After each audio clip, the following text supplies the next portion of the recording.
이어서 합니다. 세상 교계 사람들도 어렴풋이나마 이제 성경의 큰 윤곽을 이제 이해를 하고 있는 사람들은 성경의 큰 중심 주제가 뭐냐 이렇게 질문을 하면은 하나님과 죄인된 인간들 사이의 사랑 이야기다 이렇게 대답을 다 하지요. 참 그것은 파악을 잘한 겁니다. 성경 이야기라는 것은 우주 만물의 경영되는 이치라는 것은 조물주신 신과 피조물 중에 으뜸인 사람들의 그 사랑 관계를 말하고자 하는 것이 성경의 중심 주제다라고 말하면 누구도 거기에 이제 그 반대를 할 수는 없습니다. 뭐 다른 많은 이제 얘기도 할 수가 있겠지만, 이처럼 지금 여호수아서 이제 우리가 앞으로 이제 오늘 18장 하고 나면 이제 19장, 20장, 21, 22, 23, 24 불과 이제 7장밖에 남지 않는데,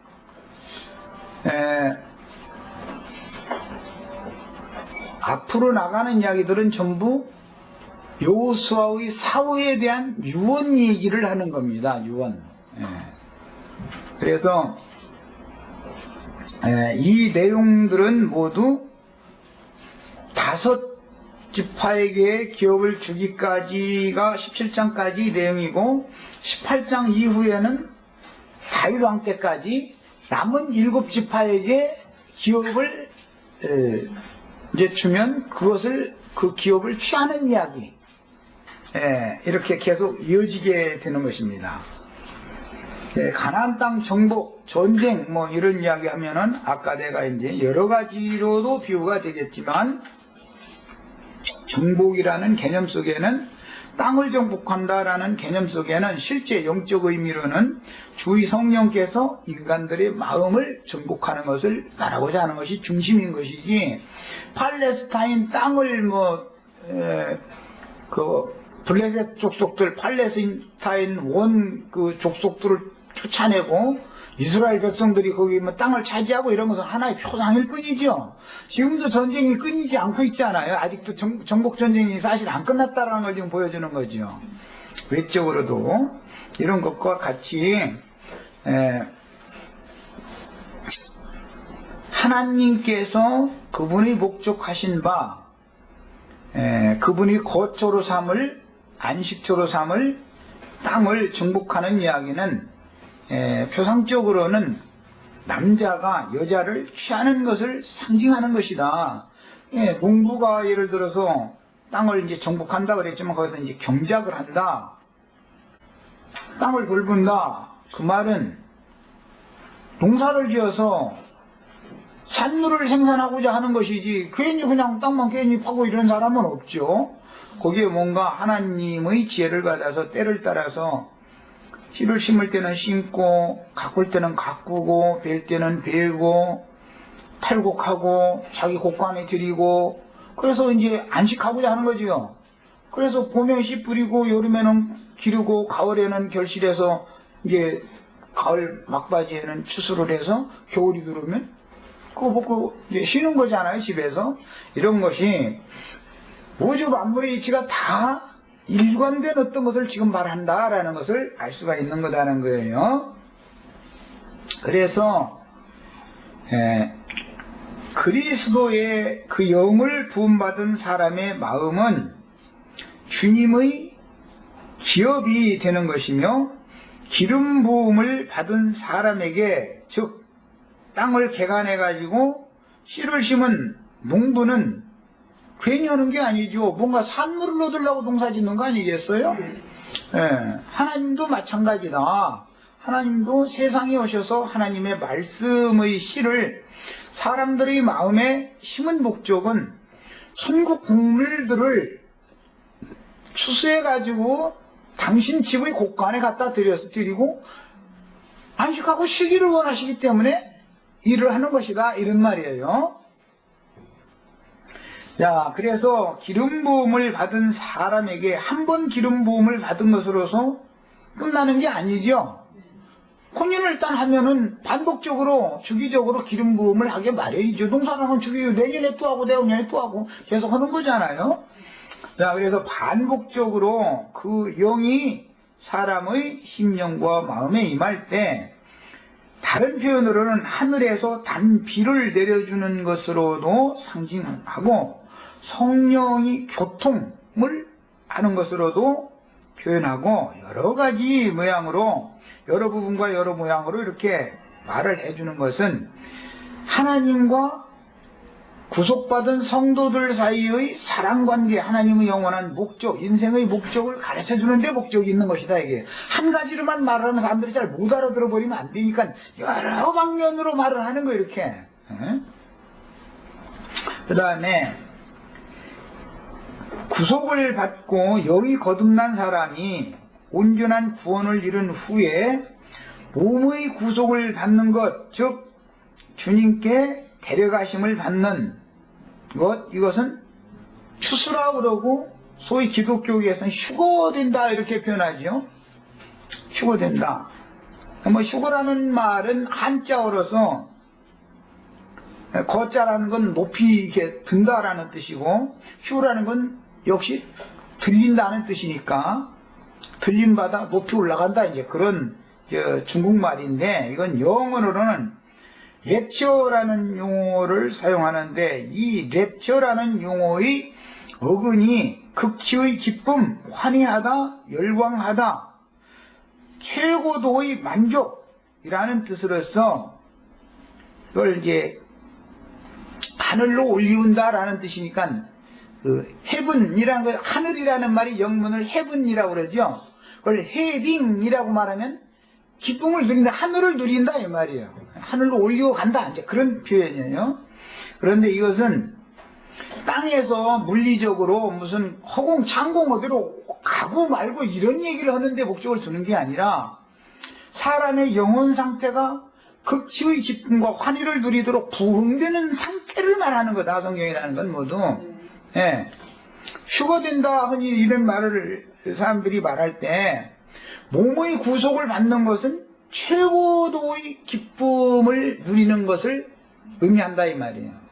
몸이 구속을 받는 것, 이 육신 장막을 벗어나는 것이 가장 큰 기쁨이어야 되는 건데, 세상 사람들은 죽기를 무서워해서 일생이며 종로로, 그래도 말이야,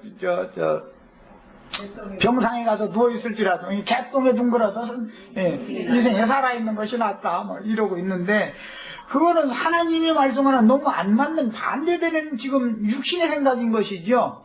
성경의 말씀에는 주의 성령이 오셔서 말씀으로 그 성령의 말씀을 기자들을 통해서 부어가지고, 이제 경작자들 보내서 하나님의 씨를 이제 심어가지고 농사를 하는 목적은 거두어가는 데 목적이 있는 것이기 때문에, 내 영혼이 거듭났으면 올익은 곡식이 되어져 가지고 주님의 곡간으로 추수되어져 들어가는 것이 최고의 기쁨이 돼야 되는데, 그것이 두렵다 보니까 휴거라는 개념이 뭐냐, 땅에서 뿅 하고 어느 날 어디로 이렇게 공중으로 구름 쪽으로 어디로 흉 하고 좀 가는 무언가를 자꾸 상상하는, 이게 다 귀신장난이다. 문자대로의 뜻도 휴거, 들림받는다라는 말은 극치의 기쁨, 환희, 열광하다, 최고조의 만족을 누린다, 그런 뜻이에요. 그러니까 이 혼인에 완전히 들어가는, 혼인이라고 하는 개념이 바꿔져야지요 지금. 성경이 말하는 의도를 기독교계가 너무 지금 모르고 있는, 오해하고 있는 거죠. 말하자면 무지해서 그런 거죠. 그게 다 교리적으로도 그들이 신학적으로 연구해 놓아가지고, 랩처라는 건 뭐 극치의 기쁨, 환희하다, 열광하다, 최고조의 만족을 누리다, 이렇게 자기네들이 사전에 또 써놔도, 그리고 좀 그건 우리만 써먹으라고 그렇게 사전 다 만들어 놓고, 자기네들은 공중으로 어느 날 천사 다 밟으면 뿅 하고 올라간다 이러고 하고 앉았으니까, 이게 너무너무 놀라운 일이야. 하여간 그 사람들 보고 수고해서 나는 이거 다 연구도 못하고 이런 용어를 내가 어떻게 다, 어느 학자도 아닌데 어떻게 다, 그 사람들을 다 만들어 놓은 건 우리는 이렇게 그냥 우리나 이용하고 이제 쓰는 거예요. 하나님이 모든 걸 협력하여서 이것마저도 선을 이루는 일을 하시더만 보니까. 그래서 기독교계의 혼인잔치에 참여한다는 추상적인 교리들은 실제로는 극락의 하나님, 최고도의 기쁨이 하나님이죠. 예수 안에만 기쁨이 있죠.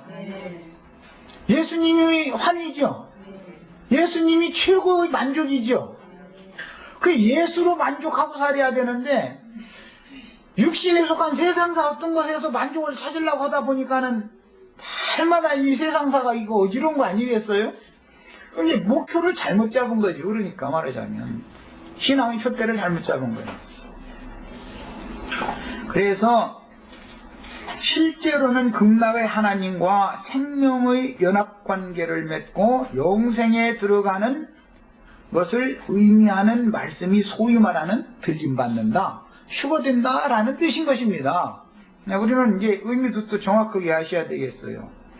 이런 성경의 진리들이 안식이라는 용어와도 관련이 되며, 내가 주 안에 주님이 내 안에 서로 이렇게 생명연합관계를 영적으로 맺을 때 이때가 최고로 쉼이 있죠. 세상사 모든 것에 대해서 육신에 관한 모든 것들이 다 끝나야 쉼이 오지요. 육신의 것들이 있으면 만족이 반반일 수도 있고 반도 못될 수도 있고, 이게 이제 그건 사람의 구원 정도에 따른 거예요. 이것은 오늘 마침 저 어린이날인데 다들 어린이가 어린이공원에 간다 이렇게 참석들을 못 하셨는데, 오늘 거기 가면 쉬는 게 아니라 내가 보기에는 오늘 이제 저 공휴일이라 쉬는 날이라고 간 것 같은데 고생하러 갔어. 난 분명히 그분들 저녁 때 아이고 괜히나 갔다 말이야. 나 일을 이럴 거라고 생각하고 있어.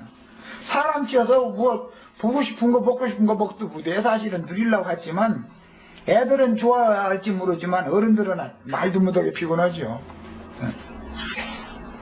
이런 것은 안식이 아니죠. 쉬는 날이 아니고, 영원한 완전한 쉼이라는 것은 육신의 어떤 모든 누림들과 기쁨과 육신적인 어떤 것들이 완전히 배제되어지고 끝나야 영혼에 주님께서 부어주신, 위로부터 부어주시는 기름 부음을 통해서 참나온 만족이 온다 이거예요. 그게 뭐냐? 성경이라는 것은 모두 모든 영혼에게 쉼을 주려는 것이죠. 가나안 땅이라는 게 뭐예요? 안식이죠. 너희가 아직은 안식에 이르지 못하였거니와, 이 말은 가나안 땅에 너희가 아직은 이르지 못하였거니와 이 말인데, 그 가나안 땅이라는 것은 예수님의 영혼을 말한다 이래요. 예수님의 영혼 안으로 내가 들어가면 그제야 쉼이 있다 이런 말이거든요. 이해가 있으셔야 되겠어요. 그래서 지명으로 쓸 때는 휴식, 안식이라는 뜻으로서 이 말은 결국은 구원의 실제적인 의미가 되는 것입니다. 성경이 말하는 구원이라는 게 뭐냐 이 말이에요. 구원, 그것은 예수 안으로 돌아가는 것이다 이거예요. 제가 구원이 뭐예요? 내가 예수께로 가는 거죠. 그러려면 내 스스로는 못 가니까 극락의 하나님, 최고조의 만족을 주시는 하나님께로 내 스스로는 못 가니까. 왜? 세상 신들이 나를 붙잡고 있기 때문에, 육신의 일들 때문에 잡혀있기 때문에 인간이 스스로는 못 가니까, 이걸 떨쳐낼 수가 없으니까 그분이 오셔서 구속을 이루셔가지고 함께 죽고 함께 장사되어지고 나서 성령으로 말미암아 영이 부활 되어져야 그야말로 이제 해빙, 승천이 그 다음에 오는 것이다 이게. 주와 함께 승천. 그때 하늘로 올라가는 그것이 뭐냐? 구원을 이룬 다음에 육신의 장막을 벗고 주의 품에 데려감을 받는 것인데, 이것은 혼인잔치에 들어간다 이렇게 상징을 해놓는 것이다 이 말이에요. 자, 그 인생사에서도 혼인날이 최고로 좋죠. 제일 기쁘죠. 초상집에는 사람이 어쩔 수 없이 가지만 혼인집에는 기쁨으로 가잖아 다들. 초상집에 기쁨으로 가는 사람은 어떻게, 슬픔 당했는 데 가서 기쁨으로 가는 사람이 어디가 있겠어요? 그래서 지명으로 쓸 때는 휴식, 안식이라는 뜻으로서 이것은 구원의 실제적인 의미가 된다. 그 다음에 가나안 땅의 중심부에 위치한 성읍, 이제 실로가 가나안 땅의 가장 중심부에 위치해 있죠. 그것은 하나님의 안식처로서, 그리고 하나님과 이스라엘 백성들이 평화롭게 안식할 장소로서 엘리 대제사장 시대에 언약궤를 블레셋의 손에 빼앗길 때까지 약 이후로 여호수아 사후로 450년 동안 이스라엘의 중심이 실로가 되게 되는 거예요. 이제 그 실로의 궤를 블레셋 족속이 와서 엘리 제사장의 아들 비누아스와 흠니 때 전쟁이 일어나가지고 실로가 파괴되어지고 여호와의 궤가 블레셋 5 방백들에게 뺏겨가지고 5 방백들 있는 곳을 이렇게 다니게 되죠. 그것이 이제 역사상 일어난 사실입니다. 사사기 우선 18장 31절을 한 절 읽고 말씀을 더 이어나가겠습니다.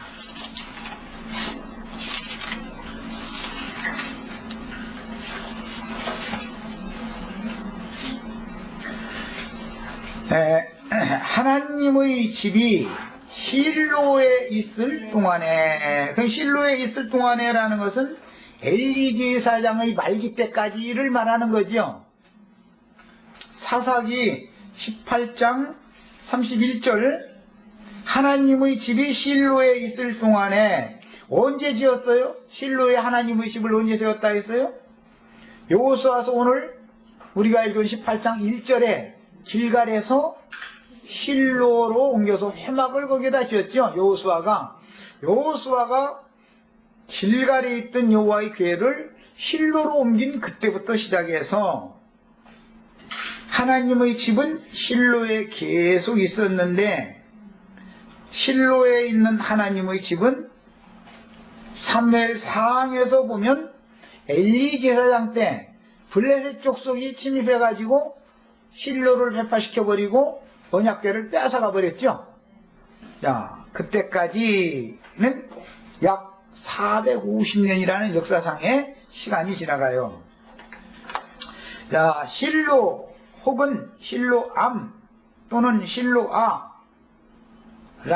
발음하는 이 실로는 신약에서는 실로암못이라고 이렇게 표현이 됐죠. 실로암. 안과병원 보면 실로암 안과병원이 참 많더만. 어떻게 성경에서 소경 예수님이 침 뱉어가지고 진흙 등에다 발라주고 나서는 실로암에 가서 씻어라. 그랬다고 그랬어요. 그런데 실로암이라는 말을 해석하면 무슨 뜻이라고 돼 있죠? 보냄을 받았다라는 뜻이다. 이렇게 안 읽어봤어요? 소경이 어디로 보냄을 받았어요? 실로암으로 보냄을 받았죠. 자, 요한복음에 나오는 말이지. 몇 장이 있는지 한번 빨리 찾아서 진흙으로 눈에다가 진흙 이겨서 발라주고 나서 실로암에 가서 씻어라 그랬더니 가서 씻고 나서 밝히 보게 됐다 그랬는데, 그 실로암이라고 돼 있죠.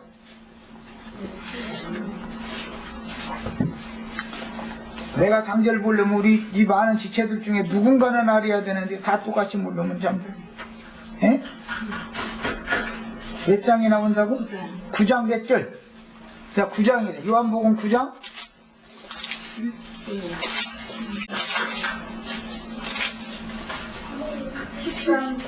13절. 7절부터 보죠. 이르시되 실로암 모세에 가서 씻으라 하시니 실로암을 번역하면 보냄을 받았다는 뜻이다. 이렇게 되어 있죠. 실로암이라고 연못으로 보냄을 받았다라는 뜻인데, 오늘 여호수아는 7지파에서 3사람씩을 뽑아가지고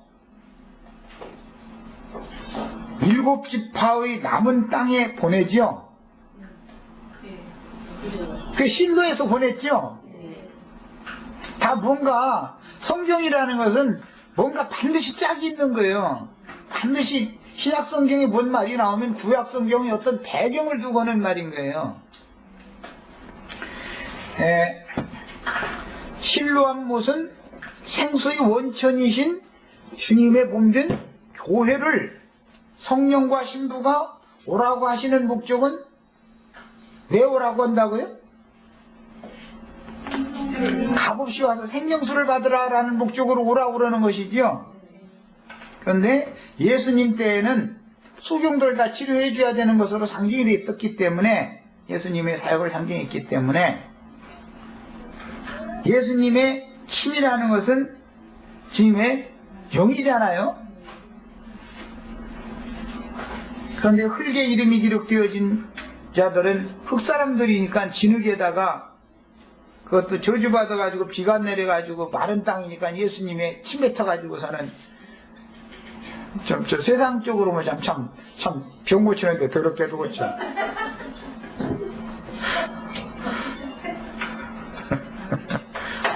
먼지 뒷거리에다가 침 뱉어가지고서 이겨가지고서 눈에다 발려주면 또 그거 하얀 뺀다고 또 그렇다가 뭐 아주 눈 멀지.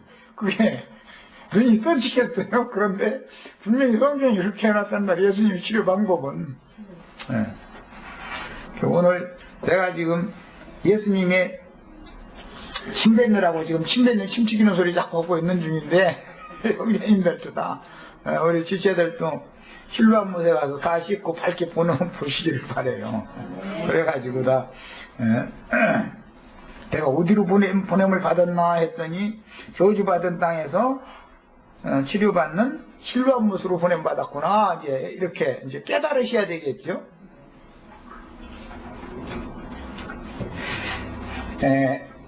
이렇게 신약에서는 실로암이라고 번역이 했고, 이 실로암 하면 눈을 치료하는 연못이 있는 것으로 상징이 되어졌습니다.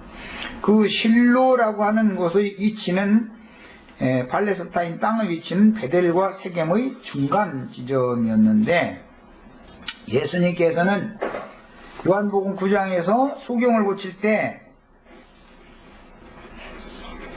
진흙을 침뱉던 이제 저주받은 마른 땅, 그 뭐 흙먼지만 날리던 이제 그 땅의 뒷거리에다가 침을 뱉어가지고 진흙을 만들어가지고 이겨서 눈에 발라주시고 실로암 못에 가서 씻으라 하니까 씻고 와서 밝게 보게 됐다 그랬어요. 우리들도 그래서 오늘 실로암 못에 잘 오셨어요. 생수의 원천이 주님의 영이 역사되는 교회에 있는 거다. 그래서 길갈의 진이 실로암으로 옮겨진다라고 하는 것은 예루살렘 성전 시대 유대인의 때가 끝나고 은혜로 값없는 은혜로 구원받은 이방인의 새 시대가 오는 것을 실로로 진을 옮기는 것으로 상징을 해놨다. 육신으로 오신 예수의 사역이 끝나고 이제 성령의 사역이 시작되는 것을 상징한다라는 것을 서두에 말씀을 드렸던 거예요. 그 성령을 부음받은 지자들을 땅 끝까지 보내서 성령이 계속 흘러가게 하죠. 온 땅에. 그런데 개인적으로는 듣는 사람들의 마음과 심령에까지 그 성령이 흘러 들어와야 된다 이거예요. 그래야 그 성령이 흘러가는 곳마다, 생수가 흘러가는 곳마다 다 소성함을 살아난다 이거예요. 살아난다. 자, 그 다음에 그 실로에 회막을 세웠다 그랬는데, 이것은 신약교회를 세운 것을 상징한다 라는 걸 이미 말씀드렸어요. 그 회막이라는 문자적인 오헬 모에드, 이 말은 만나는 장소라는 뜻으로서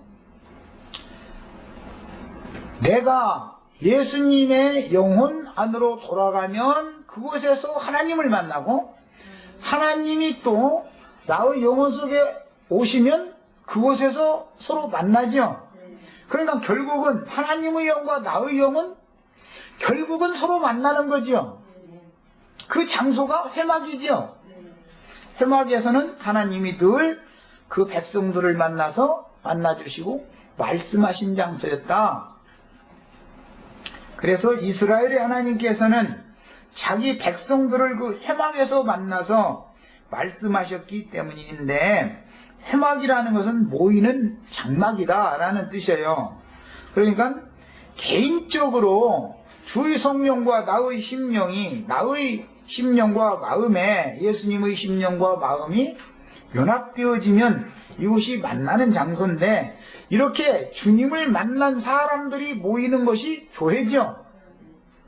주님을 만날 때 그러면 어떻게 만나냐?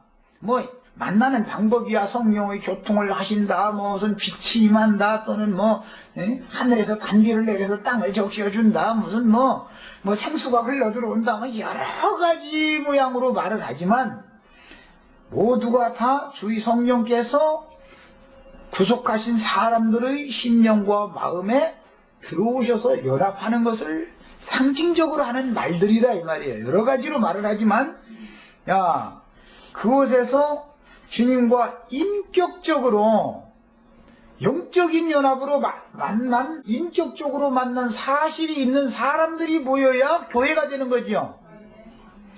주님과 인격적으로 만난 적이 없이 교리적으로는 뭐 신학적으로는 많이 알아도 지금 내가 말하는 것과 같이 주님과 인격적으로 만난 사실이 없는 사람들이 모이면 그것은 기독교는 되지만 주님의 교회는 아니다 이 말이에요.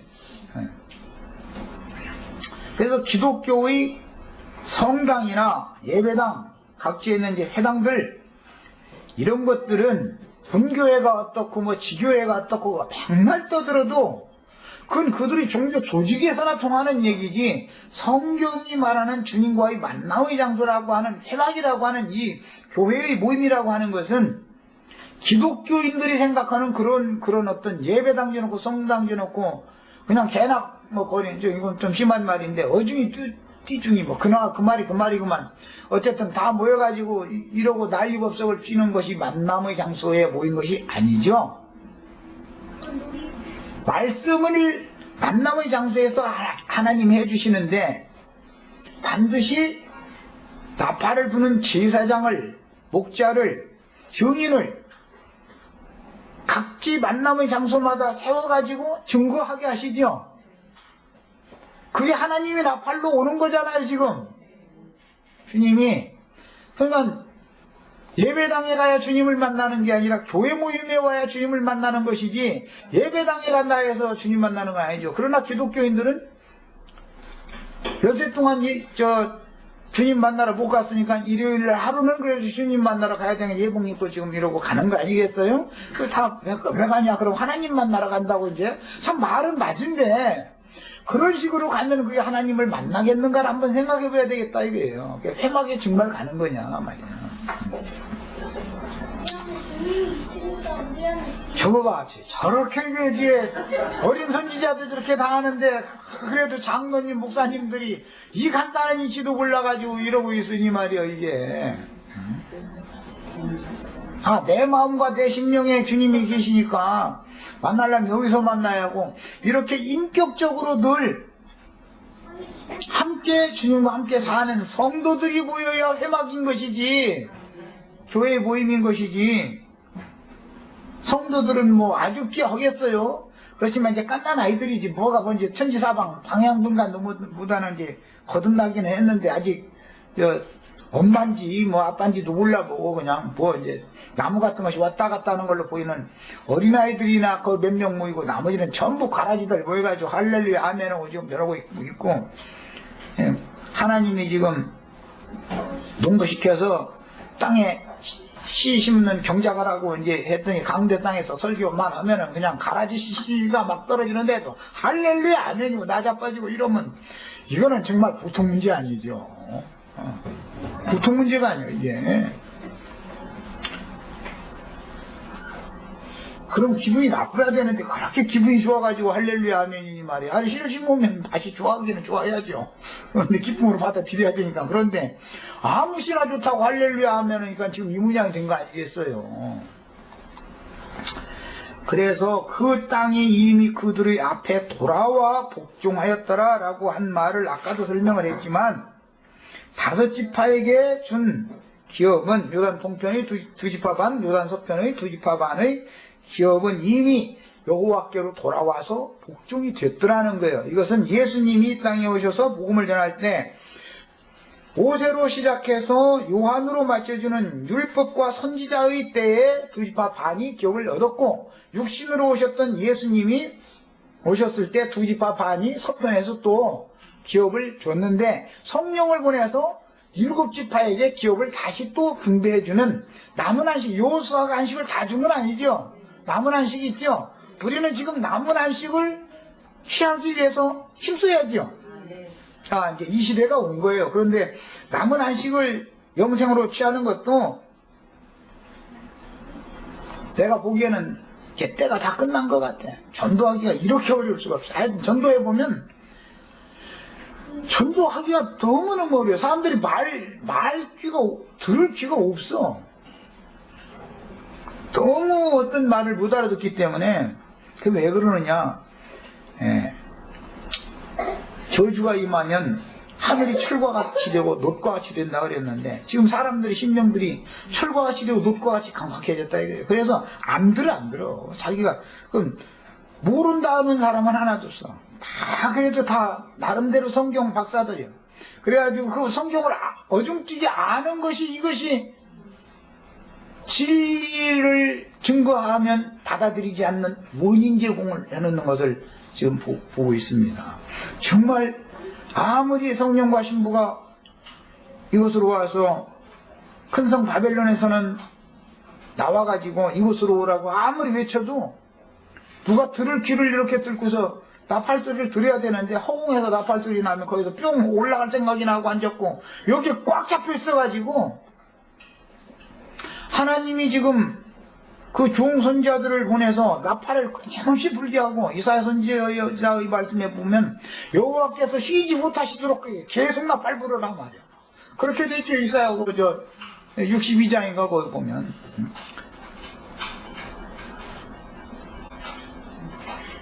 예루살렘 성벽에 서서 나팔 부는 추수꾼들 보고 여호와께서 쉬지 못하시게 하라고. 여호와의 말씀 응할 때까지 계속 나팔 불라고. 그러면 아무리 나팔 불어도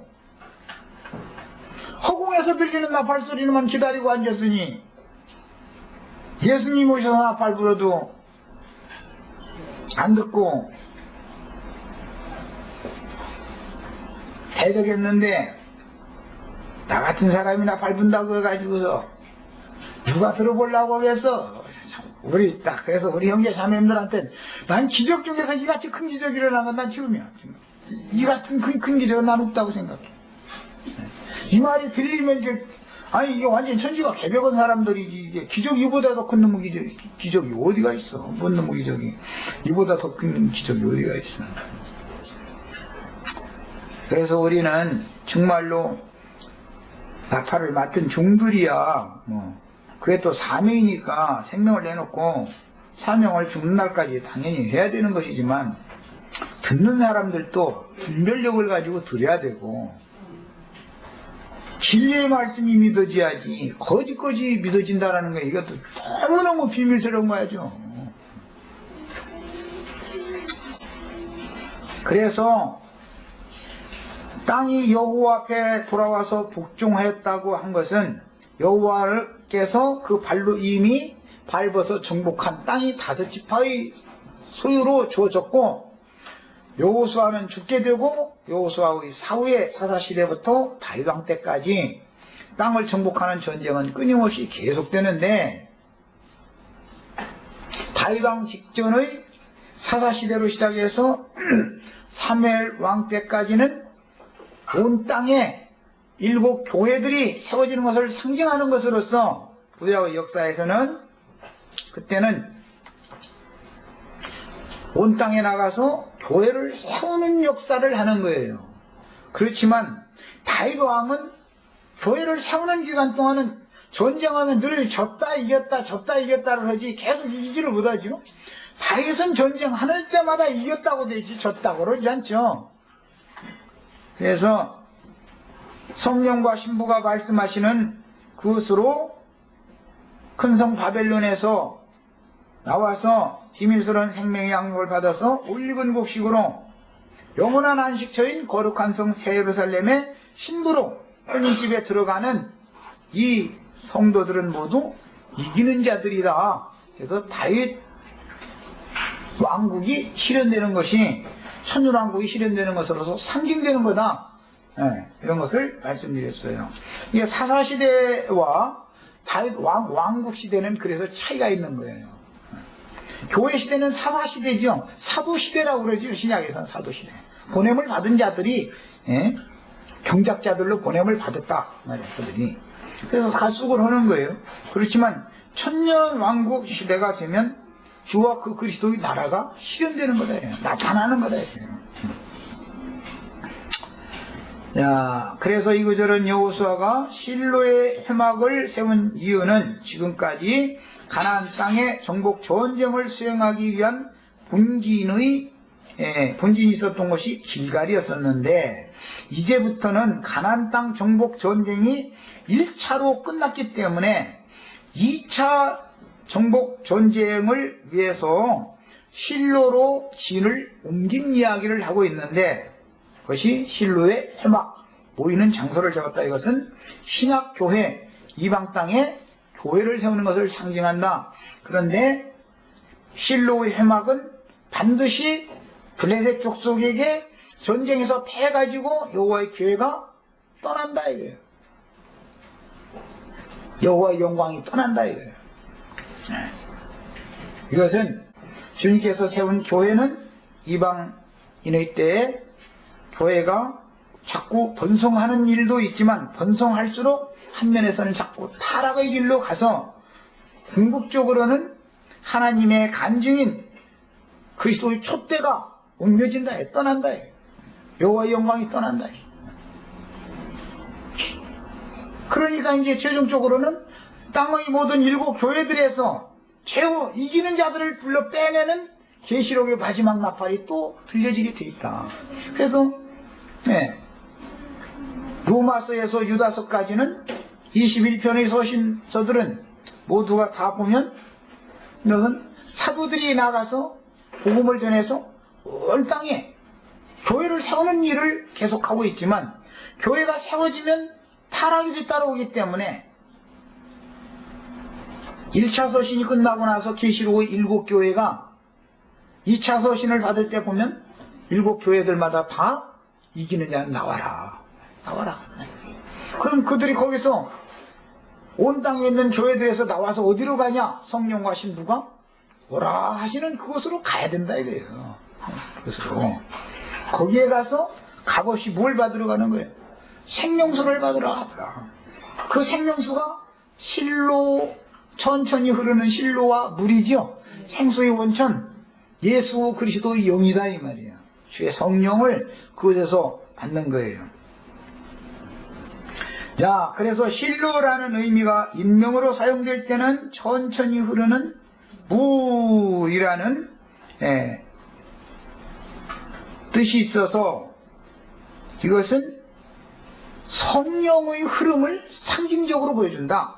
그 다음에 지명으로 사용할 때는 안식, 쉼이라는 의미가 있어서, 이것은 생수가 흘러나와서 동산을 적시고 땅의 사방으로 흘러갈 것이기 때문이며, 그 땅의 전쟁이 끝나고 여호와께서 그 백성과 함께 만나서 누림을 갖고 안식하게 된다라는 것을 예시적으로 보여준다. 그런데 먼저 주님께서 오셔서는 사람을 보내려면 소경들을 고쳐가지고 온 땅에 나아가서 그 사역을 위임받아서 하게 하려니까 소경들을 눈부터 열어줘야 되잖아요.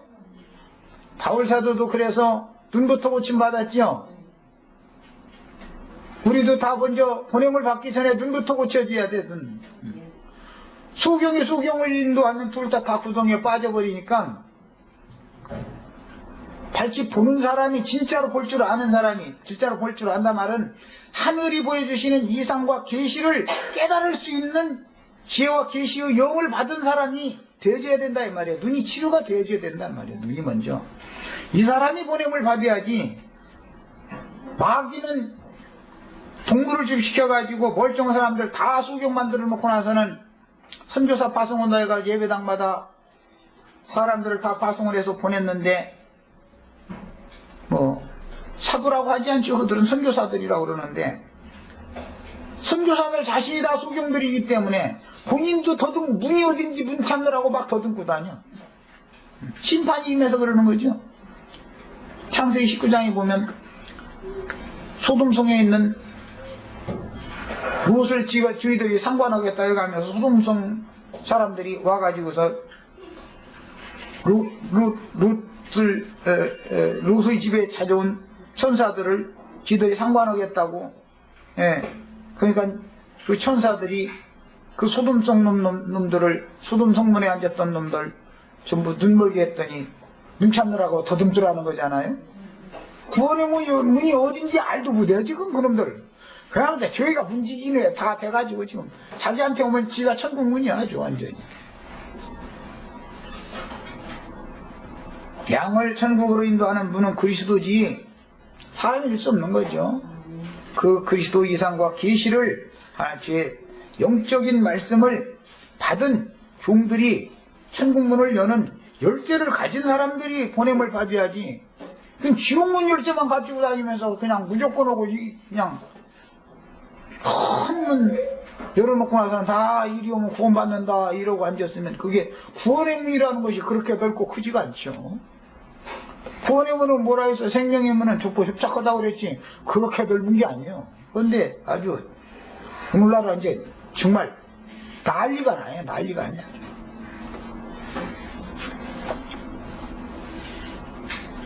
그 다음에 신루라는 이제 의미 말씀드렸고,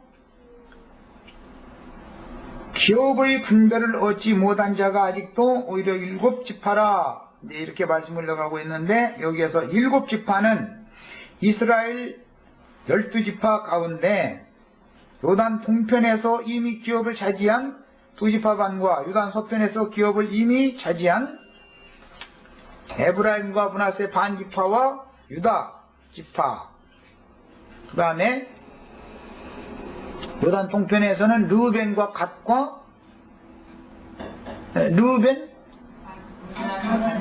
갓, 므낫세 반 지파에서 이제 5지파를 제외한 나머지 7지파로 상징되어진 것은 신약의 7교회가 얻을 여호수아가 남겨놓은 남은 안식을 어떻게 취할 것이냐, 지금 이 문제를 지금부터는 계시하고자 하는데, 이스라엘의 역사에서는 베냐민, 시므온, 스불론, 이사갈, 아셀, 납달리, 단 지파 등의 7지파가 아직 기업을 얻지 못한 상태였다고 상징이 된 거였습니다.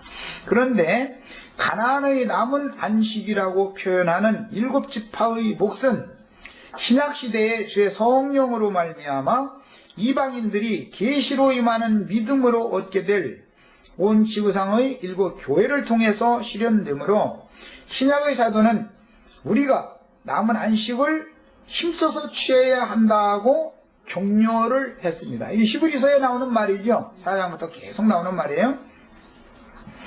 우선 신명기 12장 9절로 10절을 찾아서 읽겠습니다.